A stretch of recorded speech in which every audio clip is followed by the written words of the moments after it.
بسم اللہ الرحمن الرحیم۔ دشمن جتنی کوشش کر لے آپ کو نقصان نہیں پہنچا سکے گا۔ 2 رکعت نماز نفل حاجت کے پڑھیں اور سلام کے بعد ایک تسبیح القادر کی پڑھیں۔ اللہ تعالیٰ دشمن کو ذلیل و رسوا فرما دیں گے اگر حق پر ہوگا، اور عزت، شان و شوکت اور قوت کے علاوہ اسے عبادت کرنے کی بھی توفیق ملے گی، اس کا باطن بھی روشن ہو جائے گا۔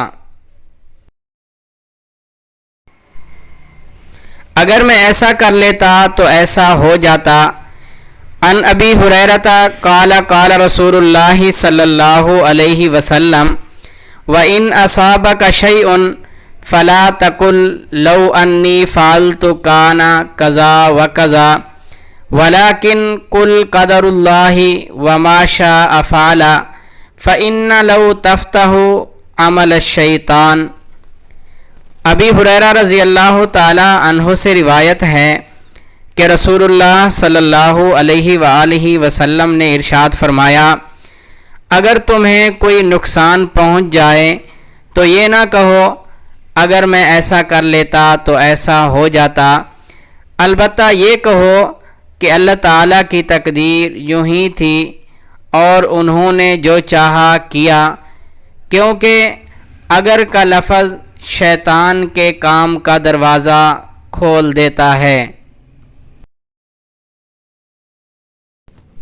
ایک حدیث میں آتا ہے کہ حضور صلی اللہ علیہ وآلہ وسلم نے فرمایا، جو شخص رات کو اٹھے اور لا الہ الا اللہ وحدہ لا شریک لہ لہ الملک ولہ الحمد وہو علی کل شیء قدیر، الحمدللہ، سبحان اللہ، لا الہ الا اللہ، اللہ اکبر، لا حول ولا قوت الا باللہ کہے، پھر کہے اللہم اغفر لی، اے میرے اللہ میری مغفرت فرما، یا دعا کرے تو اس کی دعا قبول کی جاتی ہے۔